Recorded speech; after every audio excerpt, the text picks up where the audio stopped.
The broadcast is now starting. All attendees are in listen-only mode. Good afternoon, and welcome to this live learning event focused on slab lifting and soil stabilization. My name is Don Rigby, Director of Marketing for Primeresins, and in a moment, I'll introduce you to our in-field and subject matter experts for the day, but let's first talk about how to get the most out of this event. If, in fact, you've been involved in a couple of the other webinars in this whole partner education series, you've noted that we have sent materials out in advance. This time we chose not to, because we'd like very much for everybody to sit back and consume the information that we're sharing with you. Don't take notes. Everybody learns differently, but we want to try this time. And Scott Kelly has pledged and promised a white paper that follows up with everything you need to know about this presentation. And you'll receive that Wednesday of next week. And I believe that you're going to find that a very valuable resource. So while you're listening today, and while a question may come to mind, don't sit on that question. Enter it right away. Go to the brown box on the right-hand side of your screen, and that's how we make this presentation interactive. And I recommend that you enter questions as they come about across your mind. And I will have the option to interrupt Scott Kammerer or Scott Kelly, and interrupt them immediately, or save it for the end, or do it in planned breaks that we have set up in the presentation. So I think we've got something really special today. I'm pretty excited about this. And this is the third of the 4-part partner education series. The next one comes up in 2 weeks. It's on industrial floors, and I'm here to tell you there's opportunities in that space. And that the opportunities will floor you. And I'll have communication out to everybody over the next couple of weeks on that. I am recording this presentation, and for those tuned in right now, you'll have access to this audio-visual presentation on demand for the next 12 months. And throughout this presentation, I'll be taking your temperature from time to time with poll questions. And if I can do 2 things at once, I'm going to put a question out there right away and ask a pretty simple question that'll give us all a sense of who's on board this call, and personal experience statement that you have with soil stabilization. What technologies do you have experience with? Cementitious grouting, chemical grouting, all the above, or I have no experience in this. There is no one right answer. If you're in a conference room with 10, 12 people sharing one viewing screen, do your best to answer for the entire group. I am going to close this poll question down, and I'm going to share this with everyone. Scott and Scott, we have a reasonably experienced crowd, specifically with well, all the above.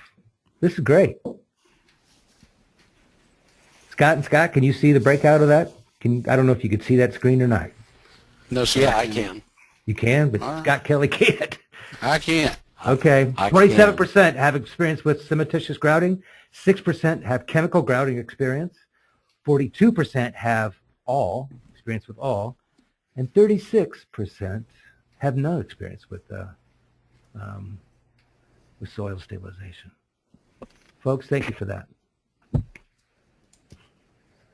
You know, hosting these online learning events is a real joy for me. I get to introduce you to people that otherwise you may not have met. Today, each of our experts have close to 20 years of experience solving problems associated with above ground and below grade infrastructure. Scott, if you'll advance the slide. Don, I'm trying, brother. I'll tell you where you can go. Go to the bottom left of that slide.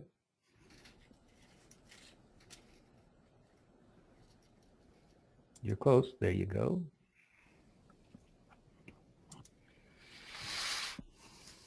Ooh, do I want to see that? Okay. You don't have a choice. First of all, Scott Kammerer is the General Manager of Applied Foam Technologies, an operating unit of Marketing Associates in Mount Airy, North Carolina. Scott and company performs contractor services all over the Southeast and currently working a major project in St. Louis. By the way, Scott, is that considered Southeast, St. Louis? Well, I don't know that I'd consider it that, but there's work there, so we'll take it. You are considering that, okay. In a previous life, Scott Kammerer worked with Prime Resins directly for about 4 years.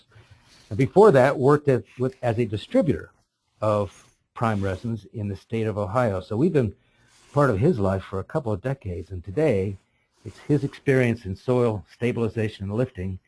And he's the reason why he's co-presenting and our field expert today with another Scott that you may already know.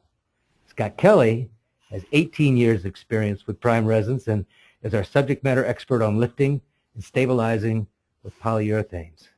Scott really enjoys teaching what he knows and serves as a mentor for many of the contractors who partner with Prime today. And beyond that, he's one of the funniest guys I've ever met, but I regret you may not experience this part of him today, because our mission is clear and our time is limited. So let's get started. Scott Kelly, you ready to go? Yes, sir. Onwards and upwards. My computer's not, though. We'll wing it. Good afternoon, everybody, and thanks for sitting in with us today. I am doing my best to get these slides to advance. Our discussion points today are going to be slab jacking versus replacing the slab, polyurethane versus cement slurry, what are the advantages, types of polyurethanes, the causes of settlement, soil types and engineering and how that plays into what we're going to do with polyurethanes, the types of soil stabilization grouting, steps to slab jacking, necessary equipment involved, and different safety considerations. Jumping right in, it's a quick, easy process. This is the very first reason. Contractors and owners know the quicker you can go in and get a project completed, contractors make more money, owners save more money. The second advantage is that this process is going to strengthen the slab by densifying soils that support the slab, eliminating pathways that water uses to that could lead to erosion. Thirdly, it's about a third less cost when you consider all of the mess and disruption from excavating existing concrete and replacing. It's less mess and inconvenience. This again plays into that. All the disruption that goes along with a full depth replacement of a slab is eliminated. Any discoloration or color changes from new concrete to old, new concrete can make old concrete look twice as bad as it did before. There's minimal loss of use. The faster that business owner or even property owner can get back onto that slab and begin using it as he had before, the actual less that project costs that owner. Now, to discuss some of the differences between polyurethane and cement grout, the obvious biggest difference is in the weight. If you've already got weak subsoils and you've got concrete or soils that can't carry the weight of the existing concrete, how can you expect to add more concrete and expect those soils to carry that load either?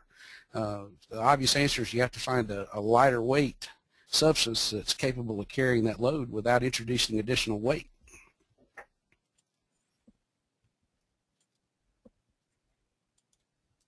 The second advantage is holes. We drill smaller holes to introduce the product under the slab. We can do this because polyurethanes are low in viscosity and they flow very easily.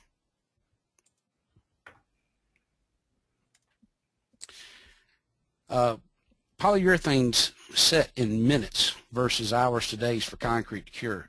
This means that by the time you have your truck loaded up and you're ready to head to the house, the owner can begin using the areas that you've worked in. Unlike George Costanza, polyurethane will not shrink.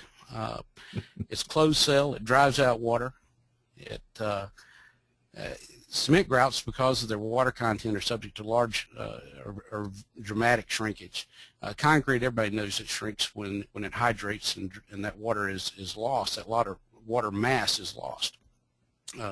Cement grouts, to keep them flowable, have additional water in them, and when that hydrates and is gone, you've lost that mass. That introduces potential voids under the slab that can flow water or cause or allow that slab to begin moving again and lead to further problems. Okay, the equipment that's used to place polyurethane is usually contained in a single unit. You have a trailer with pumps, generators, air compressors, pumps, hoses, and your raw materials. All of the materials that you use to produce is all contained in one unit. With cement grouts, you have multiple trucks. The raw materials are large and cumbersome. You have to manage all of that. You have to transport it to the job, then you have to take it to where you're going to place it. So with polyurethane equipment, you just have much more latitude and ability to move into tight places. This lays right into mobility. We can go up to 410 feet away from the actual pump unit and place material with a single 2.5-inch bundle of hoses.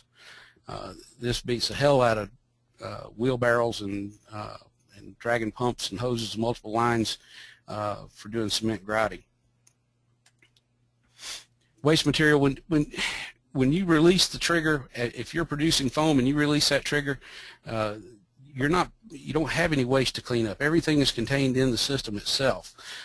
With cement grout, you can't always predict how much grout you're going to need, so if you produce 6 cubic feet of cement grout and you only use 2, then you've got to do something with that other 4 cubic feet of material. And secondly, you've got to clean that equipment out every day that you use it. It has to be cleaned and completely readied for the next use. I talked with a contractor earlier today that told me that at least half of his day is consumed with cleaning up his equipment after he does a job. Now, all of this ties back into environmental impact. Obviously, the less waste you produce, it's going to put less impact on the environment. The foam itself is completely inert after cure, so you don't have to worry about environmental impact or chemicals or anything harmful getting into the water table.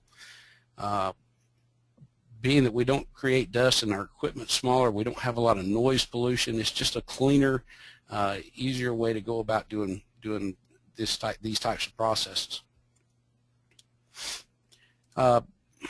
Because of the water content in cement grout, in certain climates, when it drops down below 32 degrees, you have problems with placing that material due to the risk of freezing and damaging the grout. With polyurethane, we can place it in almost any climate. The materials are conditioned. The actual equipment heats the material, and it's not affected at all by ambient temperature. We're able to control polyurethane much more precisely than you can with cement grout, and that's just a process of the quick expanding and quick setting foam and the ability to introduce exact doses to produce the desired results.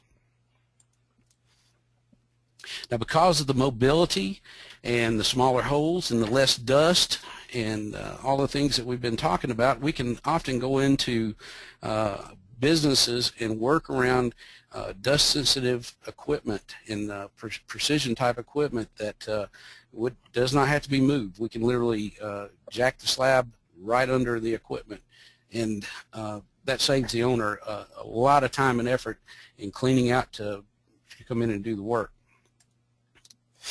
Now, we talked about the advantages of polyurethanes versus cement grouts. Before we actually go in and start raising a slab, it's important that we consider why that slab settled in the first place. It may be that we need to do some additional work to fortify the support soils or densify those soils so that we don't have a recurrence of the problem, or in cases of a building or something like that, we want to make sure that the subsoils are capable of carrying the load that is designed. Now, a few reasons that you can have settlement. Obviously, we have poor compaction of soil, and that's a result of poor construction practices. We got erosion, which is a result of poor water management, decaying organic materials that could have been buried in the fill material during construction, freeze thaw, which expands and then shrinks the soil if the ground is saturated with water, and then also we have expansive clays, which expand when they're charged with water, and then they shrink when that material dries out.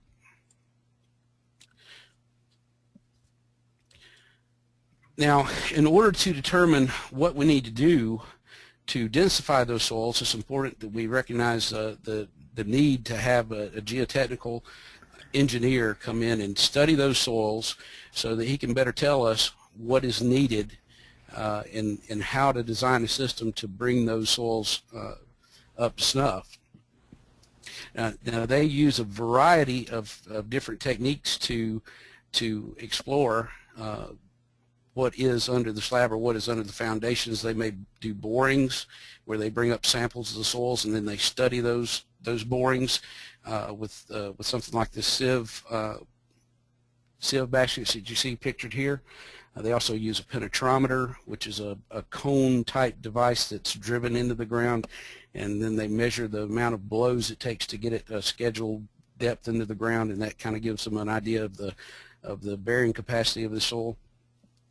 But once they've done their studies, you'll get a report, and they'll classify what type of soil you have, and they use a grading system to classify what soils you have, and we can use that to then determine what is going to be the best method for us to use to bring those soils or densify those soils to a point where they can carry the loads that we require. And this is the same all over. It's a unified system, so you'll see this anywhere you go.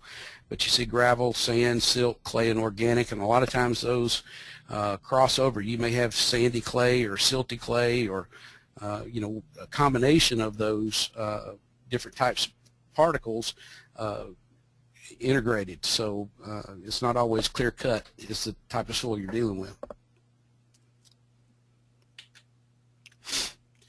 Now, the first type of grouting technique that we're going to talk about today is permeation grouting. And this is basically done by driving probes into the ground to a predetermined depth, and then as we inject our component or our polyurethane that we're intended to densify those soils with, we will extract those probes in intervals so that we disperse the chemical grouts in a vertical column. The definition of permeation grouting is actually we want to inject a low viscosity polyurethane grout into the soil without displacing or changing its structure. So we're not intending to displace any of that loose soil matter. We just want our grout to soak into that soil as far as possible, and then cure to immobilize that and change its bearing capacity. Now, a result of this is that we drive out water and eliminate the ability of water to travel through those loosely compacted soils. Now, one of the products that we use for permeation grouting is a hydrophobic polyurethane. It's a single component. It's called PrimeFlex 910. It's injected as a single component. It does require a catalyst. The catalyst depicts or actually determines the reaction time, or how long it takes for that material to react. So we run very low volumes of catalyst in the material to extend that reaction time. This keeps the resin flowing longer so that it soaks farther into those soils and we get a larger mass at the probe. Groundwater activates the resin, and the second stage of permeation grouting is the reaction of the material, which creates a foam, a closed cell foam that further drives that material into the loosely compacted soil. Then we cure it, and it's one giant homogeneous mass. Typical applications would obviously be permeation grouting. We also use it for void filling around structures below grade. We use it for slab underseal. If we have a foundation slab that is permeating water, or we have a strong vapor drive through a slab on grade, we can inject this material beneath the slab and create an impermeable vapor barrier. We also use it for cutting off gushing leaks. As a common use of my friends down in Manatee County that I visited last week. Stan's probably sitting there chomping at the bit to get home before his wife spends his paycheck because it's Friday afternoon. We'll try to get you done as quick as possible, Stan. They use 910 around these storm drain structures that have leaks and cause voids around the structure. So they can inject 910 in, and the effect is twofold. They not only fill the void and stabilize the structure and the soils around it, but that closed cell foam also seals the defect in the structure. And then we use it for curtain wall grouting, and that's simply cutting off the flow of water underground. Or we might be using it to contain soils next to an excavation so that they don't slough off into the excavation. Another product we use for this type of grouting is called PrimeFlex Hydrogel, and this is a little bit different application in that we inject this product with high volumes of water. We can actually blend 10 parts water to 1 part resin, and the combination of those two creates a very low viscosity polyurethane mixture that soaks into the loose soil particulate or particles just like water would soak into loose sand. This is very, very good for containing material under foundations when you have excavations going on alongside an existing foundation. The danger in that is that you'll lose the soil from under that existing foundation. It'll become unsupported, and you'll have structural issues. The main objective there is to keep that soil in place, and that way the excavation can go on, and the adjacent structure is not put in any kind of distress. We also use this product for sealing leaks in below-grade structures, particularly brick structures that have multiple joints that degrade over time. To point repair those structures would be arduous. You never would, or it would take a very long time. I hate to say never, because you would eventually do it, but we can blast this material outside the structure, and it'll coat the entire perimeter and soak into those mortar joints and create an impervious grout curtain around the structure and eliminate paths that water uses to access the inside of the structure. Mr. Kelly, as I suspected, we are getting a few questions come across, but I'd like to turn this presentation over to Scott Kammerer to really go through a real-world example of how he uses these products to solve problems with his clientele. And then I would like to resolve a couple of these questions to either you or Scott. So could we ask Scott to kick in and talk a bit about some real-world examples? Absolutely. Sure.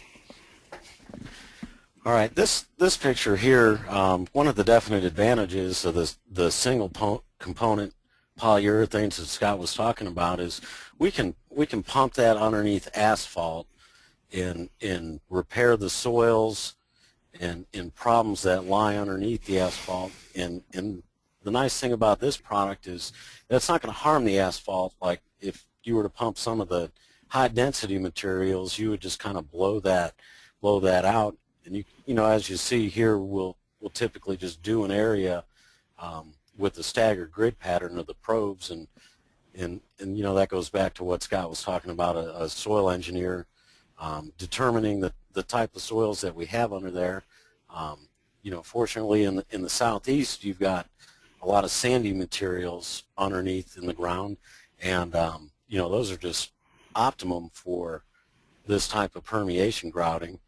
And you know, just really gets in there. We go to whatever depth we need to, and we pump that moisture activated product and stabilize that area of roadway. Now this next project coming up here on your screen is project that we did on a highway that had never even been opened. If you see that joint there going across, it's about 18 inches across the top with two joints on the side. To the left is the actual bridge approach slab, and to the right is the drive lanes. And in this particular application, that piece of concrete under there was called a sleeper footing, and on the right joint, it dropped down about 4 or 5 foot, and then cut over to underneath the actual approach slab and came up, and the approach slab rested on that. So by going in and driving our probes and stabilizing the structure first, we were able to eliminate the problem that caused this to drop about 3 or 4 inches before actually even traffic was allowed on this road and it had been opened. If you go to the next slide, Scott, you can see here after we've stabilized that sleeper footing, we've come back and pumped the high density 2-component materials to level the concrete back up to where it needed to be, and then of course afterwards we addressed the top of that sleeper footing and the 2 joints there. But you can see just the material going in and how easy it is to bring those slabs up by utilizing a polyurethane.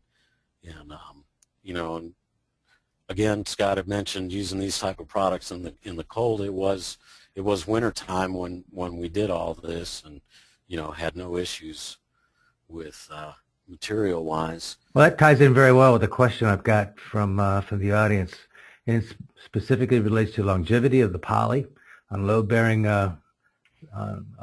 relative to load bearing, because he's in the Northeast. So the question is, how long does it hold up in terms of years? Can either of you answer that question for this gentleman?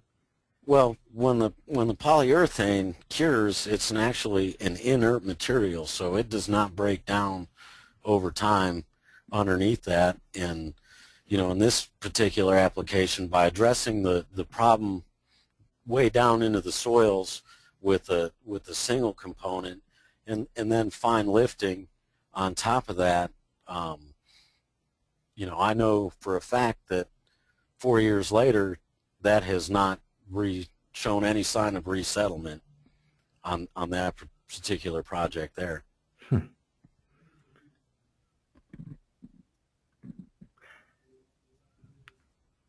Scott Kelly, if you're speaking, I can somewhat hear you through the walls, but I don't think you're coming across on the microphone.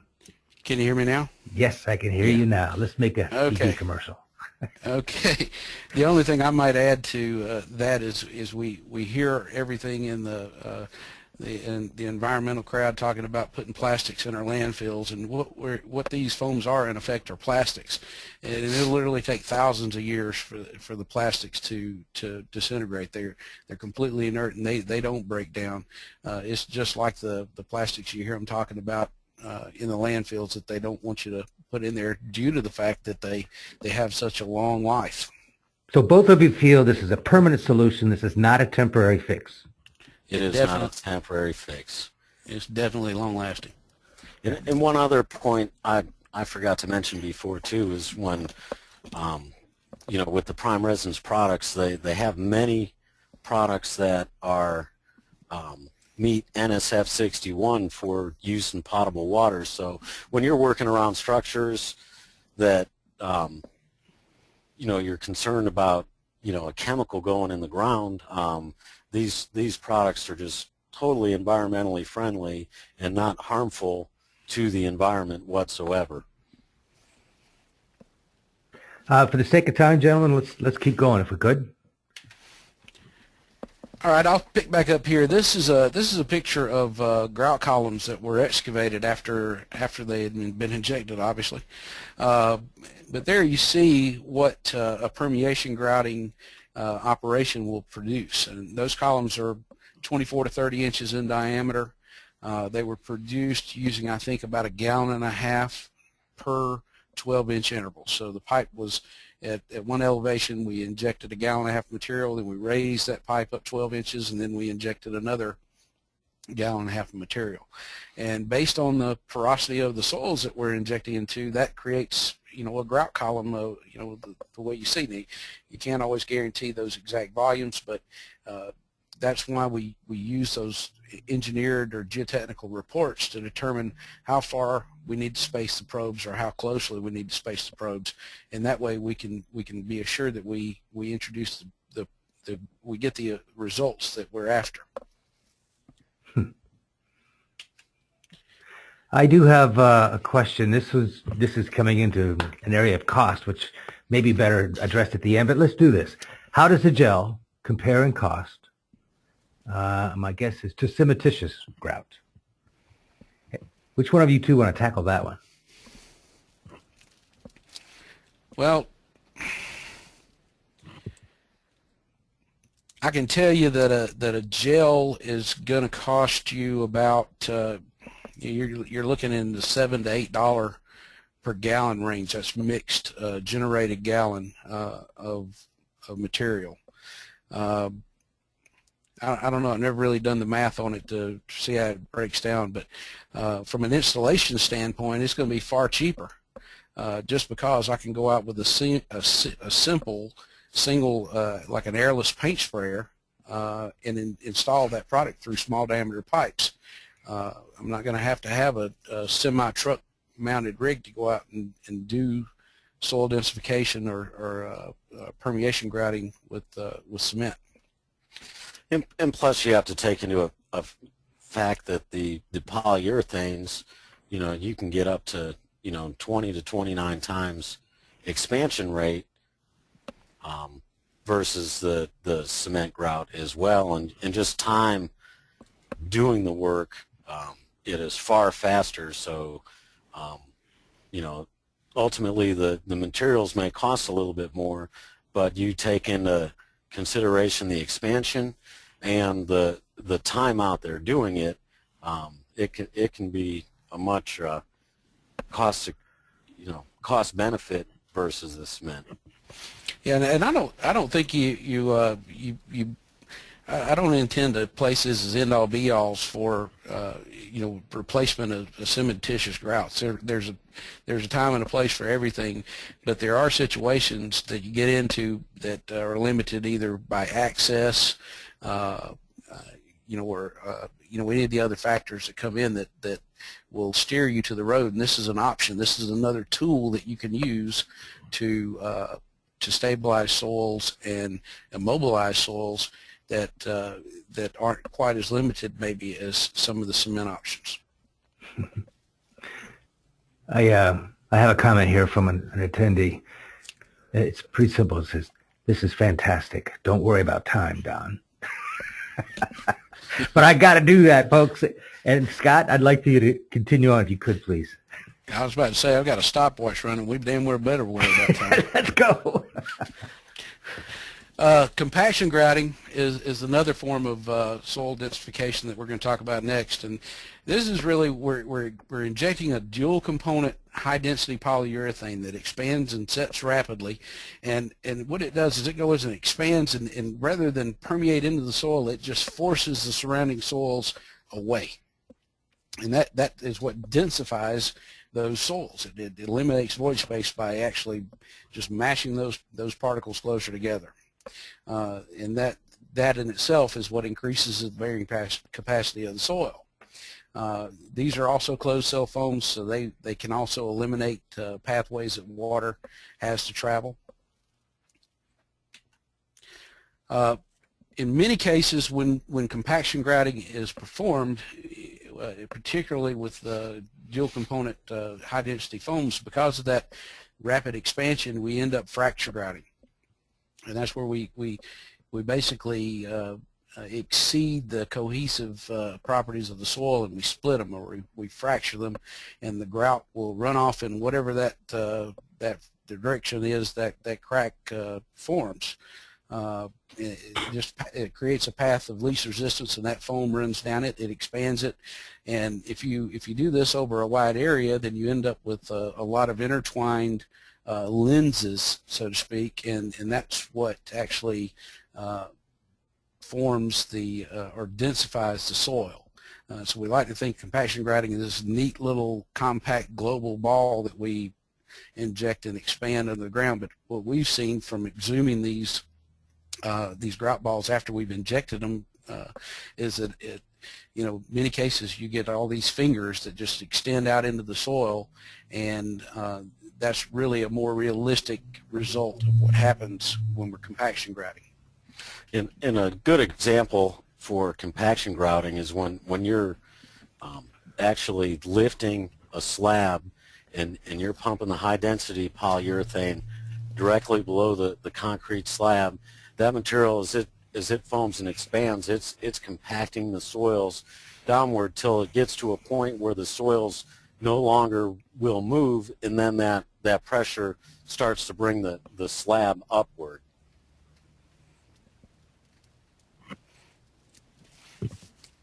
To continue, dual component high density foam is not reliant on ambient water or any kind of water to activate the reaction. There's actually an A component, which is an isocyanate, a B component, which is a polyurethane. When those two are combined in equal amounts, that's what initiates the chemical reaction and makes the foam. Now that B component, the polyurethane, is where we do the magic. That's where we can create various formulations which increases the bearing capacity of the foam itself. And literally it is infinitely variable. We can have a foam that sets up across a 5-minute span or a 20-minute span, or we can have one that literally sets up tack-free in 8 seconds. Typically for slab jacking operations, we would use our precision lift 3.5 pound foam, which under free rise unrestricted expansion creates about 60 psi. For soil densification or for compaction grouting applications, we use our precision lift 4.75 pound foam, and that yields under free rise about 100 psi. Now, if we could have taken that slide that Scott Cameron was talking about earlier and just do a cross-section of the road there that we were looking at, this is kind of what we would expect to see under that roadway. And there we see the probes driven into the ground, and we've created a number of expanded polyurethane grout balls there to densify the surrounding soils. Now this could have been, if you look at this graphic here, it could have been a result of a defect in that storm sewer that runs under the road. Maybe it had a leak in the joint that carried fines away and then created erosion. The slab, then became misaligned, the joint, and it just kind of compounds itself.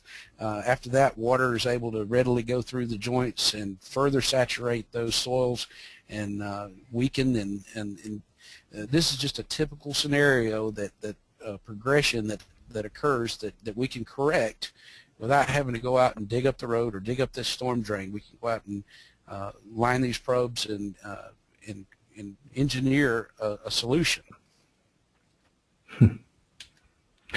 Scott, question, Don? Yeah, I've got one here, and this is I know we've got a section coming up on equipment, but let's talk about what pressures do you need or do you inject the grout under? What kind of pressure? The single component stuff is low pressure. It's you're typically there is a minimum pressure threshold that you have to achieve in order just to flow the material out of the pump. So in many cases you're only, in most cases for single components, you're talking under 600 psi that the material is flowing out, and that you're actually not generating that. That's just the minimum pressure that the pump is pushing as the material flows out the pipe. The dual component materials require a little more pressure than that to generate the mixing action at the impingement gun. So in most cases we're around 800 psi when we're slab jacking and things like that. And your pressures will increase as you come across resistance too. That's absolutely correct. That's one way we know how to raise the pipe. or when it's time to raise the pipe to a different zone, is we look at that back pressure. As long as the material is flowing out, we may be reading 0 on the gauge as far as our actual pressure, because it's not meeting any resistance. And as soon as we start to build some back pressure, then we know we're causing some good things to occur in those soils. Gentlemen, you see there's a quick poll question up right now, and it's been interesting to watch the answers roll out. And for those who answer something other than all the above, I think I may have accidentally created a trick question here. It may be you thought that what markets you're going to go after is what I was looking for, and it's not. I'm just suggesting to you that residential, industrial, government markets, both public and state level and federal, as a matter of fact, are wide open markets. They need this service, and they need a competitive service today. Thank you for giving these answers. I'm going to hide this thing real quick, and I'm going to suggest to Scott Kelly to continue north. Rock and roll. Okay. Steps to actually jacking concrete with polyurethane foam, and this first slide here is important if we're doing anything below grade. That includes the soil stabilization processes. Anytime we're driving probes, we want to make sure we have a good, accurate location on below and buried utilities and other assets. You know, 3 of the things we see pictured here will just kill you outright, and you know, the other with water and sewer, if you penetrate one of those and then fill it with foam, you know, you may wish you'd have been killed, because it's just a pain in the butt to get that out of there. That foam's very aggressive and very capable of sealing those conduits very well. Material preparation. One of the other advantages of polyurethane foam is that we can actually begin prepping our material when we get in the truck and travel to the job. Because it's a self-contained trailer or truck that you may have all your equipment housed in, we can fire the generator up, fire the pump up, and go ahead and start preconditioning and warming that material up while we travel to the job. So when we get out there, we're ready to go to work. The next thing we're going to do is we're going to check for obstructions, and this is to make sure that we have completely independent slabs between the concrete that may be our target level and the adjacent slab that may have sunk. If there's anything in there that is restrictive that can bind those 2 slabs, then it could cause us to use more pressure than necessary and actually damage the slab during the raising process.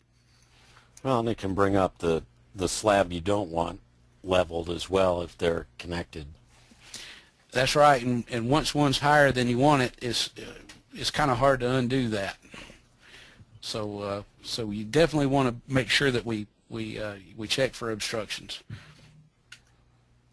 If you do have obstructions, or you feel like the joints are still interconnected, maybe by aggregate, or it could be rebar that was or smooth bar that was tied in for load transfer across the joints, it's important to remove those obstacles, and that may be sawing out the joints, or you may want to chip a small panel of concrete around the perimeter if it's tied into an existing foundation. Any of those things that could possibly hinder the raising of that slab, you want to make sure you free up and get a completely independent slab of concrete to work with. Next, we're going to determine our hole pattern. We use 3/8 inch holes. The spread or the distance between the holes varies based on the slab that we're trying to jack. Thinner slabs are going to require a more frequent or a closer hole pattern than one that's thicker and heavily reinforced. That's so that we can spread that hydraulic pressure across as many square inches of that slab as possible, and that reduces our chances of damaging the slab. The thicker slabs that are heavily reinforced, we can be more aggressive with those. We can spread our holes out a little farther and muscle up on them a little bit, because we know they have the integrity to take it. The next step is to begin injection. And the following slides, we're going to kind of go through the basics. So beginning at the lowest point in the slab, we're going to plug in and we're going to begin injecting material. And initially, our goal is to eliminate the void space under that slab. The ideal is to form a hydraulic lift so that the slab is raised, and it's actually raised by the expanding foam. So typically the initial phases, we're gonna pull that trigger for 5 to 10 seconds at a time, and keep that material as close to the injection point as we can. Now, I mentioned pausing, or we're going to mention pausing between shots, and that's to allow the polyurethane that you just injected to have time to expand. Now, the Precision Lift 3.5 pound foam is completely done with its expansion in about 8 seconds. So you don't want to wait too long. About 5 seconds is the max, but the idea there is to get that foam expanded partially and then introduce a second blast or a third blast or a fourth blast, so that you're literally building layer upon layer upon layer, there again local to that injection point, and that way you know you're putting the force of the lift directly where you want it, and maybe not 4 or 5 feet away if you were to just pull the trigger and let it go until you started seeing some effect. Now, once you have those voids eliminated, then you should begin to see some lifting action going on in the slab.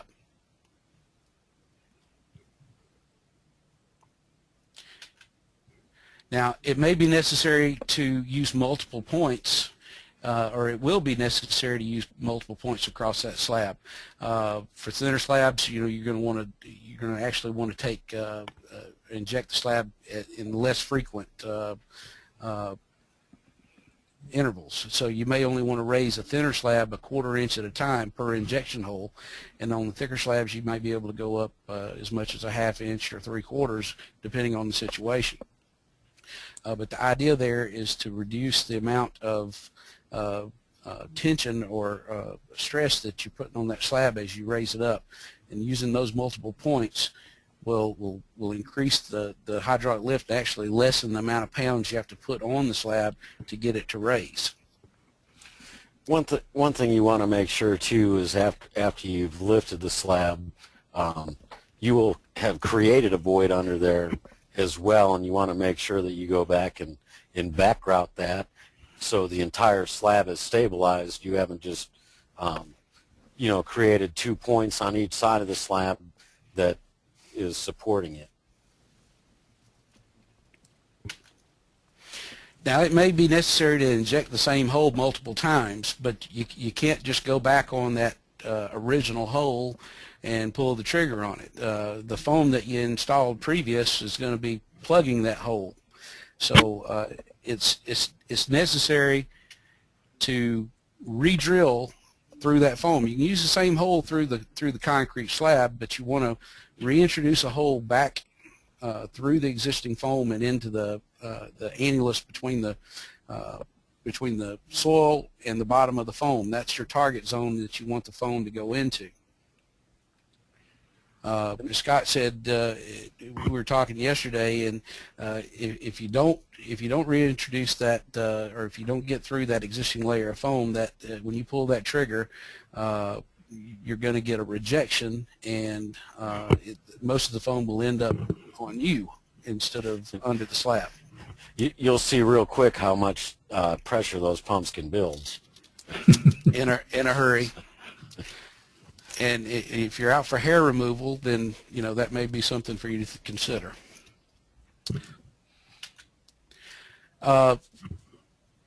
This is the point I just made. Being sure to penetrate that lower layer of foam, and you got to make sure when you go out to do this type of work that you got bits that are long enough to make it through that layer of foam. If you have 4 or 5 inches of void under the slab and you can't drill through it, then you're going to have problems. You got to make sure you can penetrate that foam layer and get back under it. The other benefit is, as this foam expands, what actually creates the lift is it's consolidating the materials or the soils underneath that slab, and when it actually gets them consolidated to a point that that they will carry load and you can push off of them, then that's when you will begin to see the slab go up. Scott, I have a question here, one that I think you can answer directly. How do you know exactly how much material to inject without over-injecting? Well, as you're bringing that slab up, and because you're only injecting in spurts or in bursts, maybe 5 or 10 seconds, or once you get that slab up close to grade, you can shorten those bursts up. You can begin to do 1 and 2 second bursts of material. There again, with only 2 to 3 seconds in between them, and it becomes finite. I mean, you can bring that thing up dead nuts. It's very easy to see the cause and effect. So when you hold that trigger down, you can see the effect of the volume of material you're putting on the slab very easily, and then you can just reduce the lapse time that you're introducing the material to get more to affect the slab less or more, depending on what you're trying to do. Does that make sense? And when those slabs start moving, they really are coming up very, they come up very slow. They don't just, pop up into place. So I mean, you can, you definitely can allow for how much you need to put in or not put in. Scott Kammerer, when you go back to fill the voids, like you mentioned before, do you use the same material or do you use something else?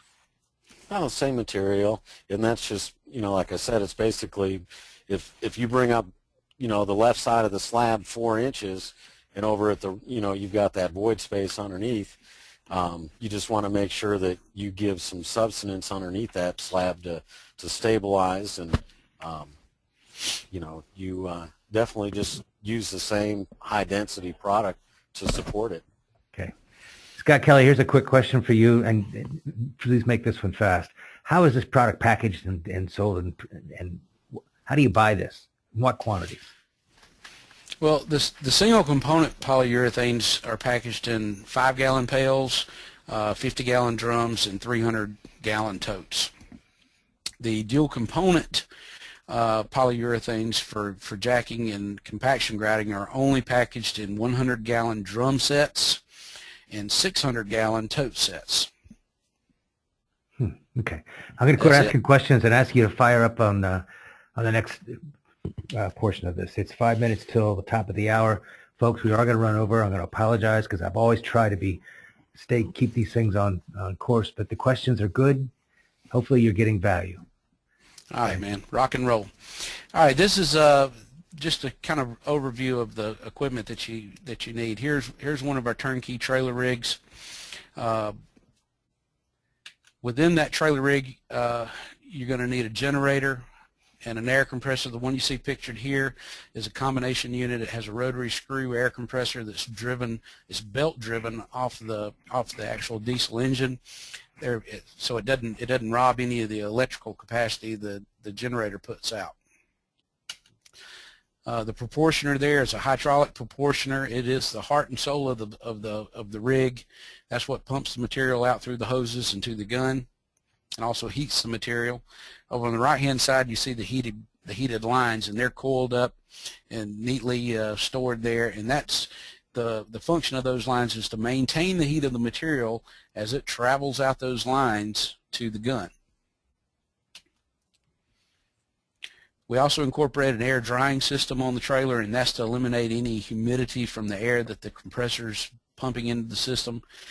These materials are humidity sensitive or water sensitive, so at least in the gun, and we want to eliminate and have dry air pumping through the gun so that we eliminate crystallization.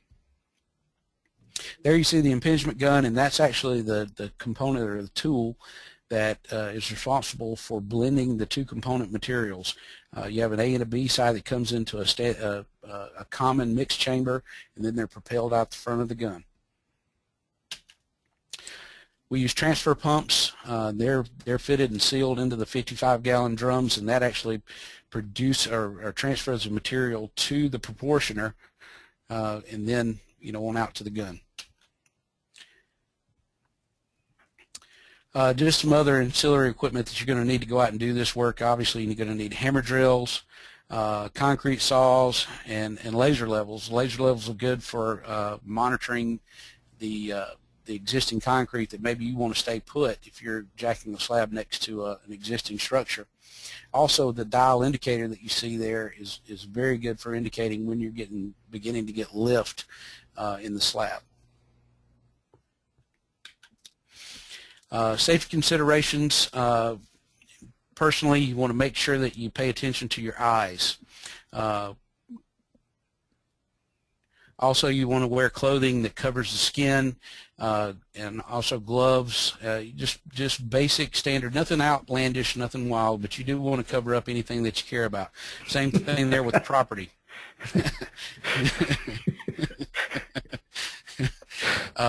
That pretty much that says it in a nutshell. Cover up anything you care about, because if you get the foam on it, it's the best glue in the world, and you're going to have to work to get it off. Personal property included. It takes a few minutes to hang some poly, to drape things that are nearby your injection points, and if you do have a blowout or you have a foam rejection, then it's not going to be a big issue. So in summary today, what we've talked about is slab jacking versus replacement, polyurethane versus cement slurry, and the advantage of the polyurethane. We've talked about a couple of different types of polyurethane. We talked about causes of settlement, soil types and engineering, and how to go about getting a working solution.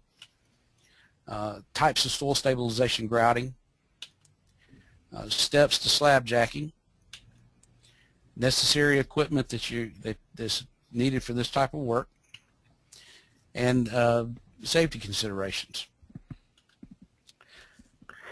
Well, Ron, we got 3 whole minutes for Q&A maybe?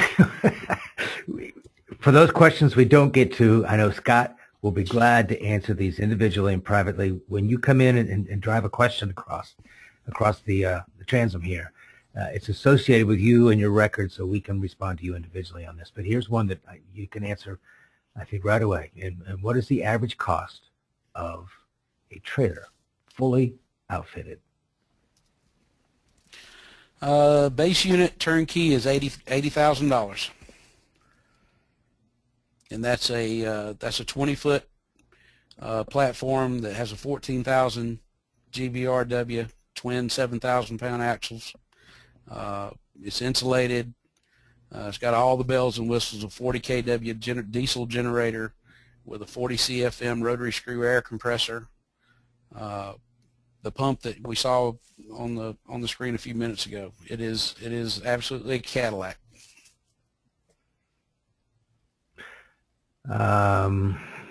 Next question is the pumps that you recommend. Again, to inject prime resin products, you would recommend the proportioner you just saw, but there's other pumps that might be appropriate. Maybe not for stabilizing soils, though, because that takes a little more horsepower, doesn't it? Well, it depends. If you're shooting the dual component materials, you're going to have something like a proportioner or a plural component, fixed ratio type pump system. The single component stuff, now that takes a lot less horsepower to install. You can use, I mentioned airless paint sprayers earlier. It's a low viscosity material, ultra low viscosity material, so literally anything that you can pump the material down through a pipe and into the ground is suitable. But the most common is going to be an airless paint sprayer. We modify one here that we sell at Prime Resins. It's a Titan professional grade commercial paint sprayer, and we do a few modifications to it to make it easier to use, easier to clean, and that's what I'd recommend for 90% of the other stuff. All right, here's a long question. I'll do my best. To freeze thaw in any clay type soil with no good draining, cement slab jacking may crack or break up. Is that correct over time? And how does polyurethane work instead? Run that back to me one more time, Don, because All right. the beginnings of it are a little bit sketchy there. All right. So due to freeze-thaw in a clay-type soil with no good draining, cement slab jacking may crack or break up. Is that correct over time? And how does polyurethanes work instead? Well, the polyurethanes are not going to be affected by freeze-thaw whatsoever because they're going to be 100% void of water, any water content. Plus, they're going to prevent any water from being held up in the immediate vicinity of where you did the void filling or the stabilization or the jacking. And that, in a nutshell, helps eliminate the problem, because if you have water held up in an area and it freezes and expands, or if it's in the clay and it freezes and it expands, therein lies the problem. So if you can put something in place that drives that water away and eliminates it, then you go a long way to eliminating the problem. Yeah, and the water is not going to absorb into the polyurethane to cause that issue, so it becomes a non-issue with the polyurethane. Yeah, concrete and cement grouts they're like a sponge. I mean, they will conduct water. We see that in poured walls everywhere we go, because leak repair is a big part of our business. Concrete will absorb water just like a darn sponge, and cement grouts do the same thing. So if they've got water content and you get below grade freezing or below you get freezing temperatures, the water that's in the concrete is going to split that cement grout apart, and that's where you see the degradation from. I've got a question here on cleanup procedure, and it could be as open as what is it? And what we might want to do is refer them to the website, Scott. I think there are some... well, cleanup procedure. Well, that's covered. Just to reiterate the beauty of the plural component systems, the proportioning system. There's minimal cleanup. We leave the material charged in the lines all the way up to the manifold that attaches to the gun all the time. In fact, I recommend that you leave it that way. So you should never have to flush that system unless you're converting over to a different type spray material, or maybe you're going to a polyurea or a different whole application. As long as you're injecting other various formulations of polyurethane, then you literally can pick the drum pumps up out of the set you're in and set them in the next one and go.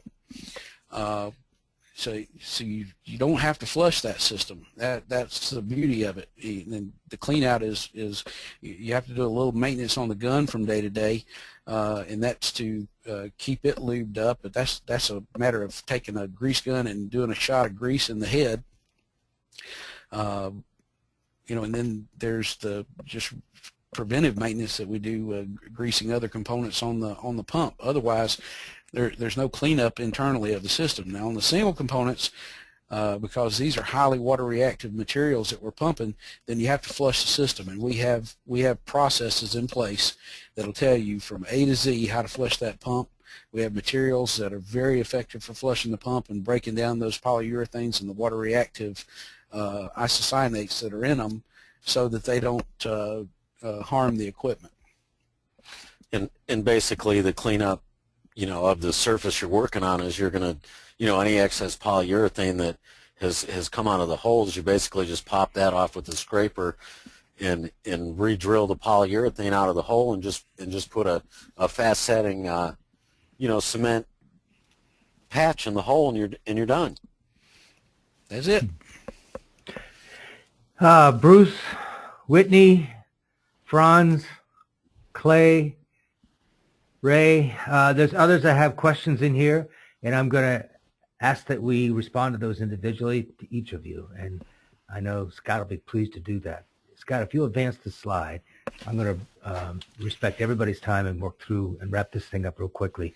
Scott Kelly will be working on this paper. He will have it finished and in my hands come Monday, Tuesday, and it will be in your hands come Wednesday, and that's a fact. If you advance it one more time. That's the fourth time you've said that today. Got your work cut out for you. 2 weeks from today, we will focus on industrial floors done right. And folks, this is a huge big opportunity. And Mike Bargo is a huge, big talent person to bring this to you. He's bringing a guest in by the name of Max Wall, who does big floor jobs, coast to coast, Home Depot, Toys R Us, big warehousing operations. That seems to be his forte, and he's got a lot of information to share about that. And he's pretty open and very public. Keep going if you would, Scott. For those people who make all 4 of these webinars, we will recognize you proudly and happily with a Knowledge Partner Certificate. Advance one more time, please. This is something worth talking about. If you gained value from this 1-hour experience with Scott and Scott, you will gain 100 times that in this 2-day session coming up in 4 weeks. 2-day session here at our corporate campus. And Scott and I worked on this thing again this morning, and it is going to be an awesome learning experience where you will get your hands dirty. I promise you. You will learn by doing, and that's how most contractors prefer to learn. So we've been doing this for 30 years. I say we, not me. I'm not that old. We've been doing this for 30 years, and we get better at it all the time. And this will absolutely sell out, so I'm probably not going to make another big announcement about this because I think it's on the verge of closing out now. But I just want to make you aware. If this is important to you, then it may be important for you to be at this event, and I'll leave it at that. And I'm gonna say thank you and for allowing us to go 10 minutes over the allotted time. I've seen the attendee list is still as high as it was when we started, so thank you for hanging in there the whole time. Scott Kelly, Scott Kammerer, any parting words you want to make as we close this thing out? No, just thanks for joining us. All the folks that I've met in the over the past years. If I know you personally, then I'll tell you hello and thanks for partnering with us, and thanks for calling on us for solving all these unique and interesting projects that we do get involved with, and it makes coming to work fun, and that's why we do what we do, and we just appreciate all of you. Scott Kammerer, do you have fun at work too? Every day. You gotta love what you do. And you obviously, because I've been doing this stuff for over 20 years. So you probably shot more soils than the average guy out there, that's for sure. Yeah. It's just thanks for having me involved with this, and I do enjoy working directly hand in hand with primeresins and Scott Kelly and Don Rigby as well. You're a good soul. I'm gonna and thank you, Scott. And folks, thank you. I'm gonna wish you a great day, a better weekend. Look for an email from me with that white paper from Scott. Did I say this 5 times now on Wednesday? That'd be the 5th time, Don. Yeah. That'd be the 5th or 6th time, Don. I appreciate all of you. Have wonderful weekends, and we'll see each other down the road. Goodbye for now.